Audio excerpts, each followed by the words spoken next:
แตกใบหนึ่งยามันแหละ พอกระเทือนปลามันหอยต้องแรงไปเสียเลยพี่น้องนี่เนี่ยใบสุดท้ายนะเออเออใครตะบาอยู่อันแคมก็พอได้ยี่ดอกพอได้แก้ไขว่าพอกระเทือนสิบอาณาเนื้อแปลงน่าจะคลองเองก็มันง่ายจริงๆเลยพี่น้องก็มีแต่คาดกบซื่อๆเนาะคาดกบเข่าโอ้หอยจอดมาที่หนึ่งแล้วเนาะฮักบอลไม้อีกนี่ตัวนั้นจอดอยู่เทิงพี่บัดนี้เอามาฮักอยู่ลุมเอาไปเชื่อมเอาไปจอดอีกต้องได้ถอดน็อตนี่แหละจักตัวน็อต6 ตัวถอดอันนี้แล้วก็ถอดเอาแต่ขาเกียร์นี่ไปไถนาซ้ำอีกก่อนพี่น้องเอ้ยมื้อนี้วันนี้ว่าจิมาชดบ่ทันฝนตกลิ้นแดนแล้วก็พอดีมีบุญบังไฟ พาสมาชิกไปเที่ยวบุญบังไฟมื้อวานนี่ลงคลิปไปบังไฟนาคันทงมื้อนี้ก็เลยมีเวลาแล้วมื้อนี้ว่างแล้วเดี๋ยวมาไถนาเตรียมเกี่ยวรถไถลงนาอีกทีนึงพี่น้องเอ้ยวานเข้าแผนการคือคาดก้อนนั่นเรานึงแล้วก็วานเข้าแล้วก็คาดกบอีกเป็นเดือนที่2หั่นแหละเนาะเด้รถไถเฮาก็จอดไว้อยู่นี่แหละมา2 คนกับเมียอีกคือเก่ากับลูกชาย3 คนไหมลูกชายผู้หนึ่งพอดีอันแมวอยู่นี่เพิ่นเอาปลามาให้แมวนี่ตัวมันเห็นมันอยู่นี่แมวที่ว่าอยู่เถียงนาเพิ่นนี่แหละเนาะพอดีเขาเห็นมันอยู่นี่มีแมวเพิ่นแหละเอาปลาปิ้งปลาขาวมาให้มันนี่ตัวมันหั่นนะเพราะว่าบ่ค่อยเห็นคนอยู่เถียงนาเพิ่นนี่นะเขาบ่ค่อยมามีแต่หมาน้อย โอ้ยย่านว่ะมีหมาอยู่3 หรือ 4 ตัวแล้วจักไปเลาะใส่หมดหมาเพิ่นเอาติดจักรลงเบิ่งจับโทรศัพท์เท่ากำลังเล่นอยู่ได้นี่จับเบิ่งเด้อจะติดเครื่องแบตเตอรี่ก็ลักษณะแบบว่าจือเอาสายไฟนี่พี่น้องสายสีดำบัดเอามาใส่กับบวก สายสีบวกแบบมาใส่เป็นสีแดงสลับกันก็เลยแบบว่าความยาวมันบ่ได้นะพี่น้องเอ้ยก็มีแต่ว่าเฮาเฮ็ดเองใส่เองจือเองเนาะต้องได้จำกับบ่มีปัญหาเฮาใส่เอง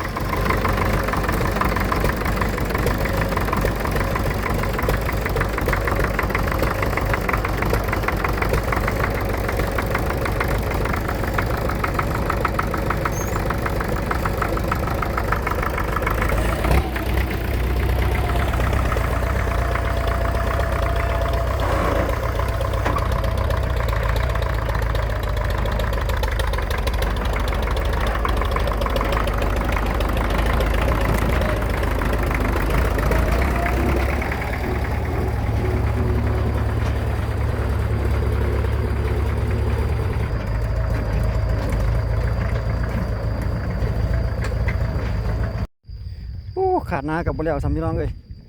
หากได้แต่เครื่องเดียวงานเข้าอีกแล้วมีปัญหาพี่น้อง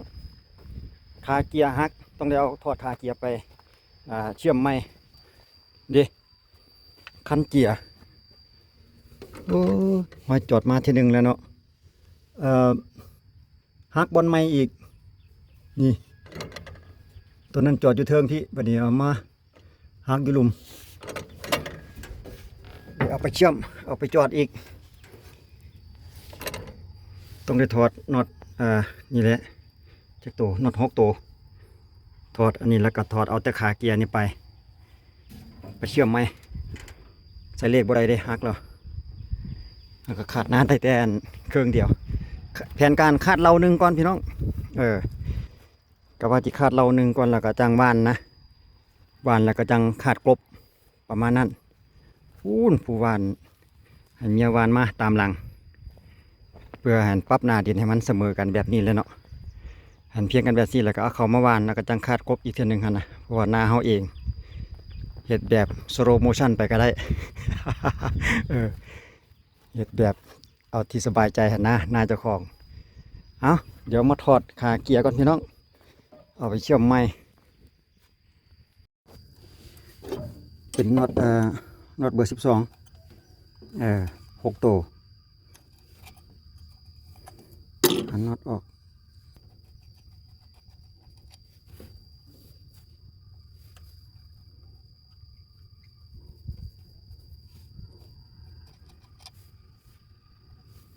กระจังซี่แหละพี่น้องเอ้ยรถเก่าเนาะบ่ได้คือรถใหม่เฮ็ดไปซ่อมไป เอามึงดูหน้าตาเพิ่นสิเป็นยังดนเลยเด้อันนี้เคยถอดอยู่ด้วยพี่น้องข้าพเจ้าเองก็เคยถอดแต่ว่าดนแล้วเนาะโอ้ออกได้อยู่เนาะบ่ได้ไว้นี่ก่อนอู้น้ำมันบ่แม่นน้ำมันเฟืองขึ้นมาได้เสยวะนี่มีหยังเนาะอันนี้ โอ้เป็นซวงเป็นซินจนเปื่อยละซินก็ได้โว้ลอยขนาดทนทายาทจนลืมหลังไว้ออกแบบนี้ดีว่าแบบง่ายเลยตัวนี้ดีภายในนะพี่น้องโอ้เห็นบ่เนาะคือมืดแท้อยากมืดจำได้บ่ล่ะ หมายไว้ก่อนจะน่าเสียใส่คืนบ่ถึกคิดว่าจะอยู่แบบนี้แหละเบื้องมันแตกแบบนี้นี่จะอยู่ทางด้านหน้าจำไว้แต่ตัวนี้ก็พอตัวนี้ก็เป็นลายกว้างเนาะสลักของมันดิ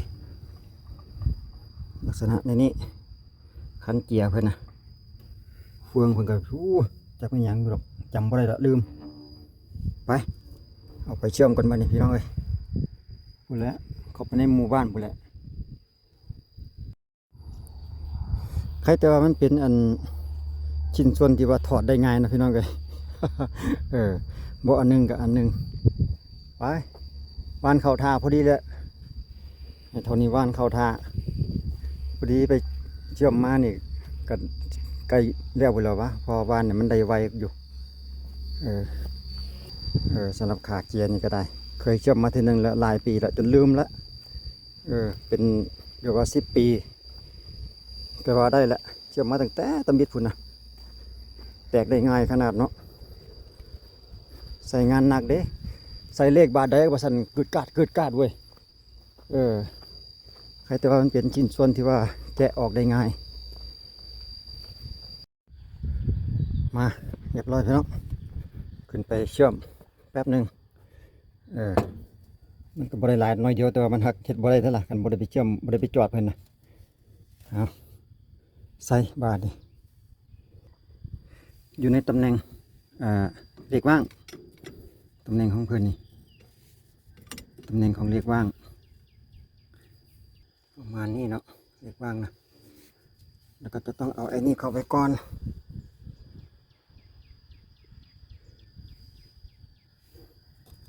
โค้งอัน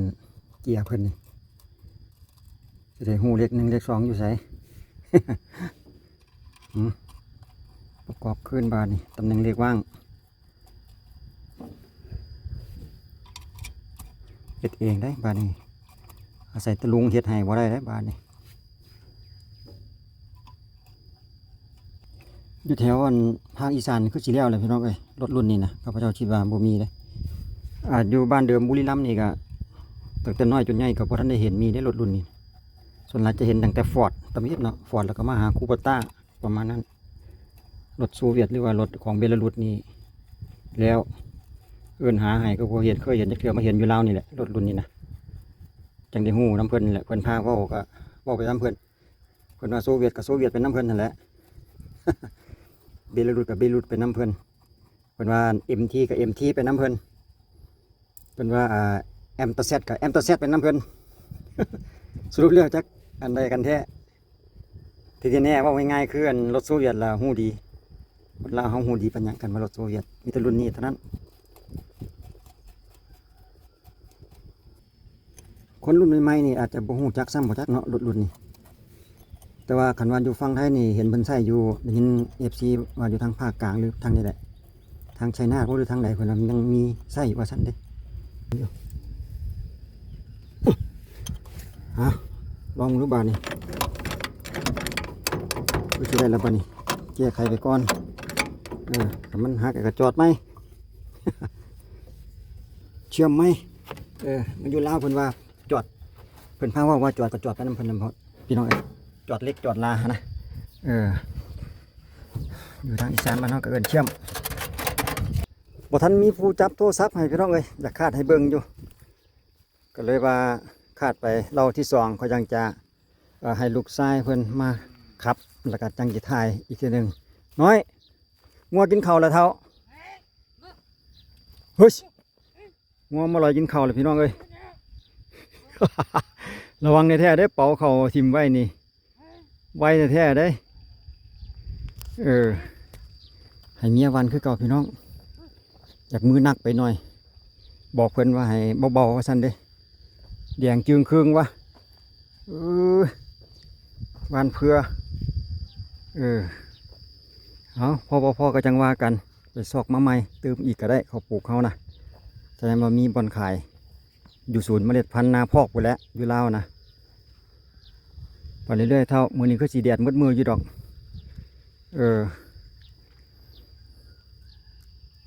คนเคยเห็ดนาพี่น้องเอ้ยบ่แตกต่างกันดอกตัดสินใจเหตุผลที่ว่าตัดสินใจมาอยู่ลาวนี่นะคือกันกับอีสานบ้านเฮาเลยพี่น้องเห็ดนาหวานเข่าคือกันความเป็นอยู่การเว้ากันจาภาษาหูเรื่องกันถือว่าก็บ่แตกต่างกันหั่นนะก็เลยตัดสินใจอยู่ลาวจดทะเบียนอยู่ลาวเรียบร้อยพี่น้องเอ้ยข้าพเจ้าเองก็ได้พื้นเพอยู่ทางอำเภอคูเมืองบุรีรัมย์พุ่นแหละเอาต่อไปก็เกี่ยมลงขาดหน้าพักเมื่อยอีกจักน้อยหนึ่งก่อนจะข้าเป็นเหล้าที่2เหล้าตำยิดท่านเทื่อหนึ่งพักกินน้ำก่อนเท่าแล้วจังมาหวานเติมคือสิแล้วอยู่ดอกเฮามื้อนี้นะ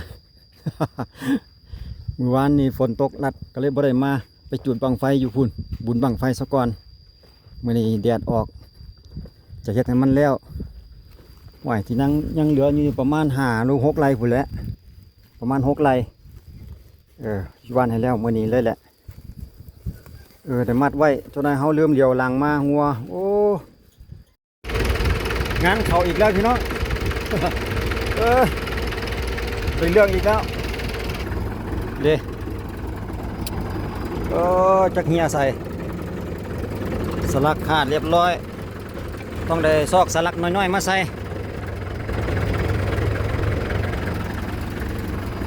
รุดแล้วบ่แล้วเฮ็ดให้ไถพังอีกโอ้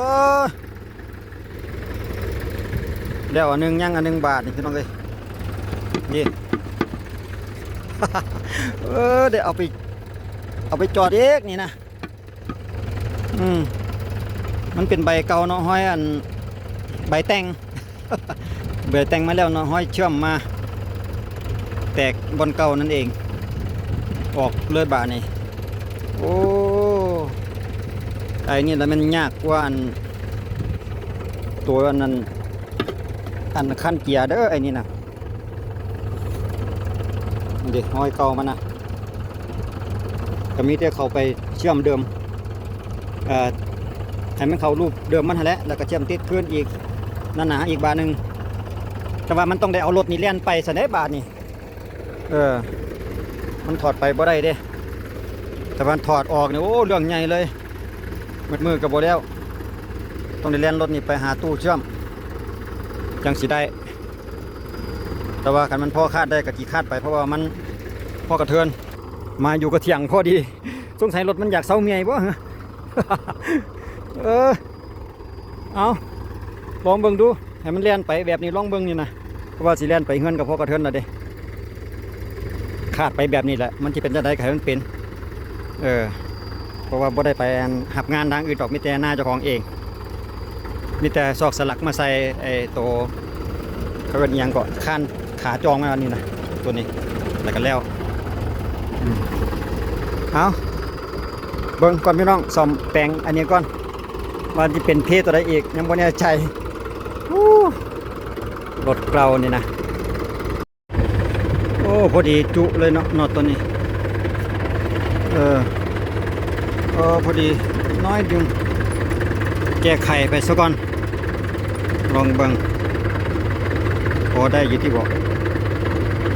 พอมันบ่อันออกแล้วก็ยานะบัดเฮามือเงินเราจังซอกน็อตใหญ่ๆมาใส่เอาโอ้พุ่นเด้น็อตพุ่นน่ะอยู่พี่เดี๋ยวเบิ่งก่อน พอดีกงไปกงมาเห็นเฮียอยู่นี่ขาดเครื่องเลยว่ะขนาดน็อตตัวนี้ก็ยังน็อตตัวบกใหญ่ก็ยังขาดบัดนี้น็อตที่เขาเอาใส่ไปแก้ไขนี่โอ้สิเป็นตะยูให้บ่เนาะบัดนี้เนาะลื่นกันหลายเท่าไหร่ลองมันก่อนตัวยาวตัวใหญ่ซ้ำนี่ก็มีอยู่แต่ว่ามันหักเป็นตัวยาวเกินโทษแต่ว่ากะจิอดซะให้มันกิ้งไปแบบนี้แหละอดซะให้มันเลี้ยวเวียกสักก้อนมือนี้นะเราก็ยังบ่หลายยังเหลือแต่คาดกบซื่อๆเนาะเหลือแต่คาดกบเข่าซื่อๆเอาให้อยู่เด้อจะเข้านี้ตะกันได้น็อตเด็กน้อยไปน้อยนึงให้นี่เด้สั่นให้ใหญ่นี่ยังวะยังจะให้ยังซีให้ซีให้ไหนพักก่อนกินข้าวก่อนแล้วจังมาเฮ็ดไปแล้วจังค่อยวานเอาไปไว้ตรงกับแปะรถพันก่อนแล้วจังค่อยวานตอนแรงจนบ่ายแล้วอยู่ดอกอันเฉพาะเข่ามันนี่ปกติแล้วเขาจะเป็นผู้วานกำกับกับเราแต่ว่าวันนี้ปีนี้เพิ่นวานผู้เดียว จากนักไปหน่อยเขาสิมักห่างๆเด้เพิ่นมักทีๆย่านมันบ่เกิดเพิ่นน่ะผู้ยิงวานเขาจังซั่นแหละพี่น้องเอ้ยย่านแต่มันบ่เกิด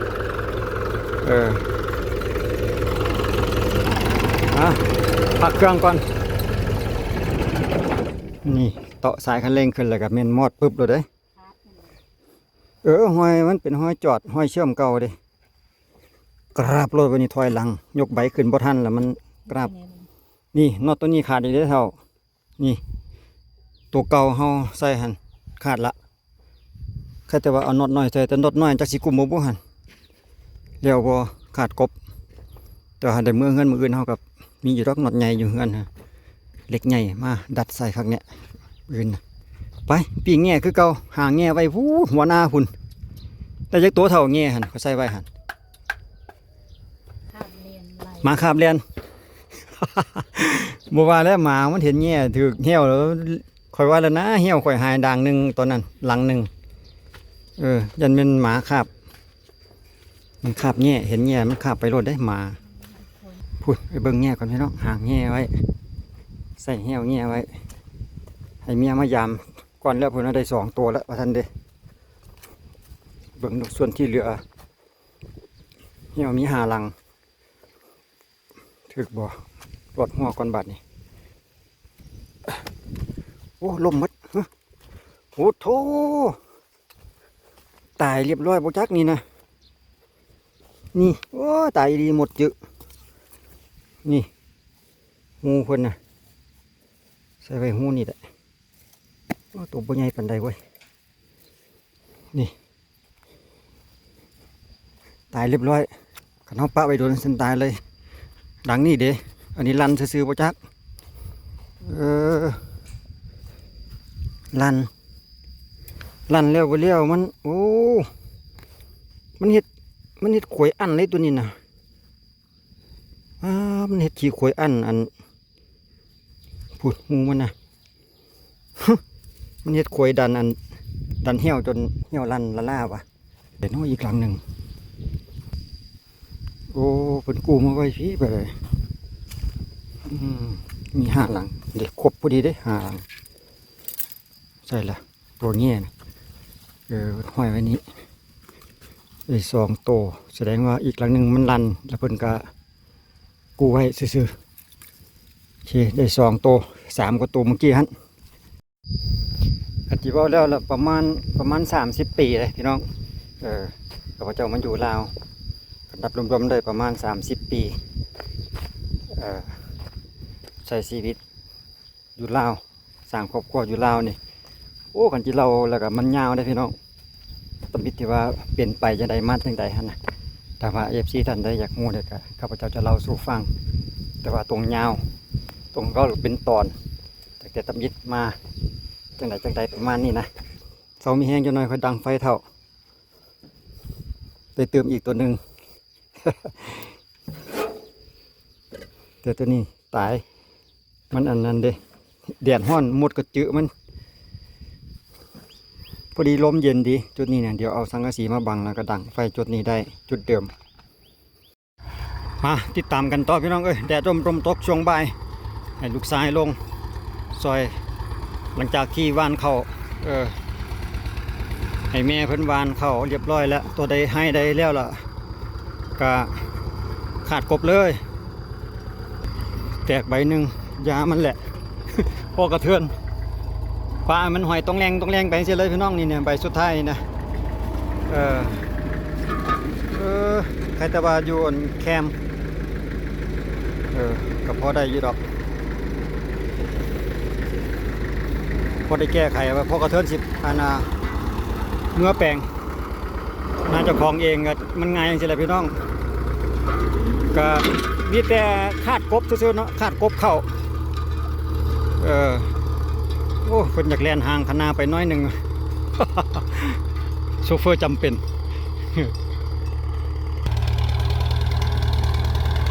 โอ้มันอยากเฉลียงอันตัวมันหักมันอยากเฉลียงเขาไปหากันเลยว่ะไปแบบนี้เลยหน้าให้หน่อยคือเก่าเลยพี่น้องเอ้ยแล่นสาวเงาบ่ได้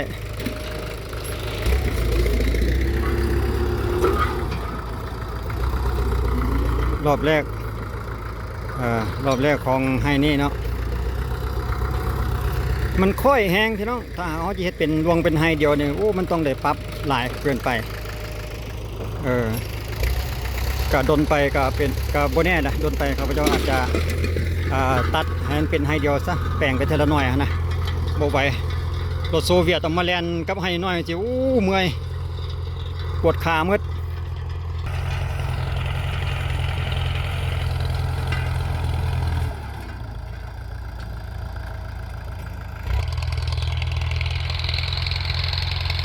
อันนี้ก็คือกันแหละพี่น้องไอ้ลูกชายนี่ก็บ่เคยได้ไปเฮ็ดของผู้อื่นดอกเฮ็ดเรียกเฉพาะของตนเองเรื่องประสบการณ์เนี่ยบ่ให้เว้า บ่มีเลย เอาหน้าตัวเองมาเป็นหนูทดลองยา ไปเดี๋ยวจะได้มันมีรถรุ่นนี้ได้สันนะถ้าว่าหู้จักรถรุ่นนี้แล้วแสดงว่าผ่าน มาถอยหัวงานนี่คาดตัววีพี่น้องคล้ายๆตัววีละคาด18เนี่ยนะ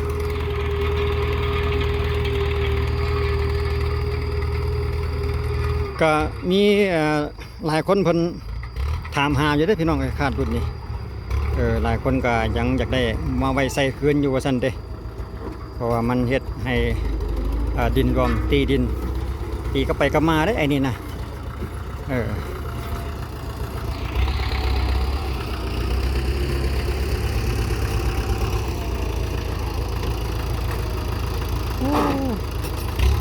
มันเสียดายมันใบมันอยากแตกเนาะใบโตหิมฮะนะกองแรงไป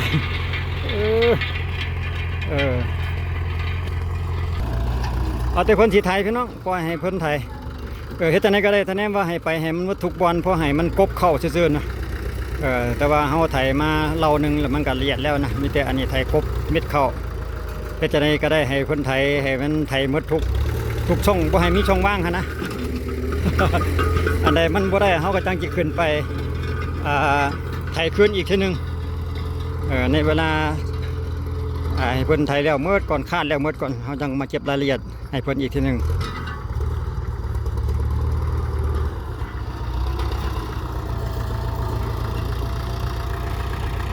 ตรงนี้มีการถ่ายถอยตั้งลำไม้คือกันได้พี่น้องหลังจากนั้นเขาจะเก็บรอบแลนซ่อนคันอีกบาทหนึ่งเพื่อความละเอียดแค่ มคันนา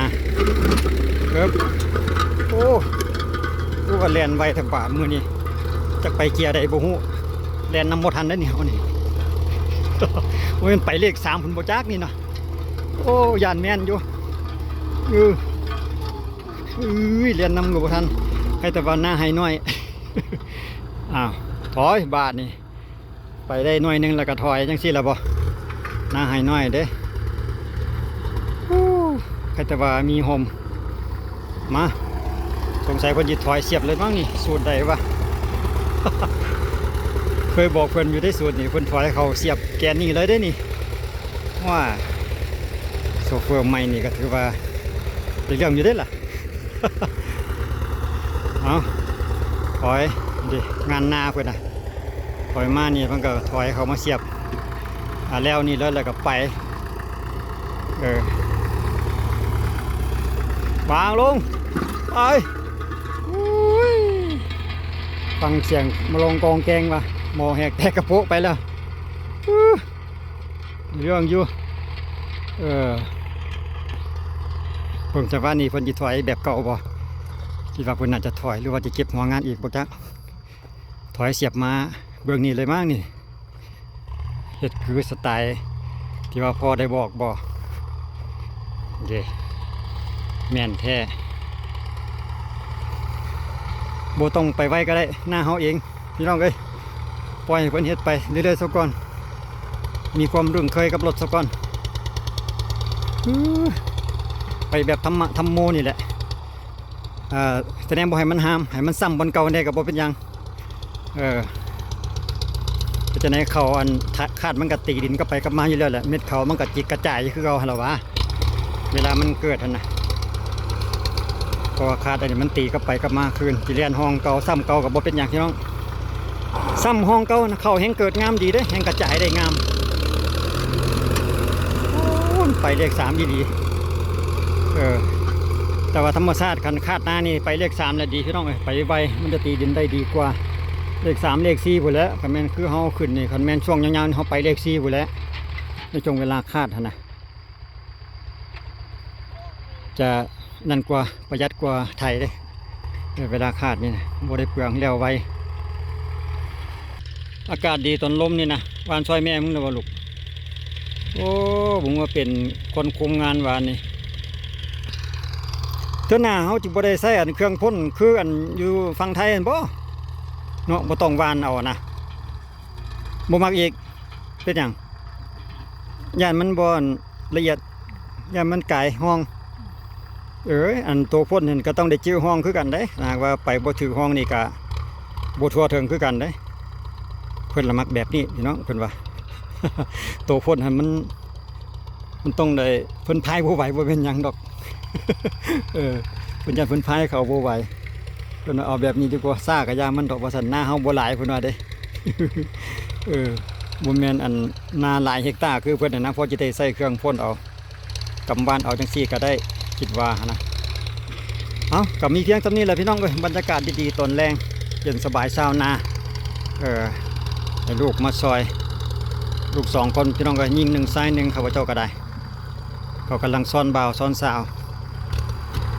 อาศัยเขาบ่ได้ดอกเขายังมักนอนมักกินอยู่เด็กน้อยซ้ำนี่นะใครแต่ว่าได้ลูกชายมาซอยแห้งครับรถเขาปลูกบ่พอให้เพื่อนนั่นเอาเขามาส่ง เขาปลูกวันไปวันมาบ่พอใครแต่ว่าลูกมันอยู่เฮือนก็โทรให้เพื่อนเอาอยู่กันมาเติมให้ก็จังได้บ่ได้เสียเวลาให้มันแล้วภายในมื้อนี้อันนี้เป็นเกียร์1เลยพี่น้องเร่งแห้งปานใดก็บ่ไปได้อันเกียร์1นี่นะแต่ว่าขึ้นข้างหน้าแบบโซโล่นี่โอ้ได้ใจแท้นิ่มเลข1เพิ่นหั่นน่ะถึงกินเร่งจนจำคันเร่งก็ยังเรียนแต่เท่าเก่านี่เด้ เอาไว้บืนข้างหน้าใหญ่ๆโอเคอยู่ไปแล้วล่ะเด้ให้นั่นน่ะเพิ่นมาต่อให้ใหม่เอาเพียงเท่านี้เลยพี่น้องเอ้ยขอบใจFC ทุกท่านที่การติดตามและรับชมว่าจะเป็นภายในหรือต่างประเทศก็เป็นกำลังแรงใจให้คนที่ไทยเฮ็ดนา กระดูกสันหลังของชาติพี่น้องคนมักเฮ็ดนาได้เฮ็ดจังใดเฮ็ดอยู่ทางภาคอีสานแล้วไว้แล้วมาเฮ็ดอยู่ฝั่งลาวพี่นะ เอาขอบใจอีกทีนึงไว้เจอกันในคลิปต่อไป สำหรับคลิปนี้ขอบใจสบายดี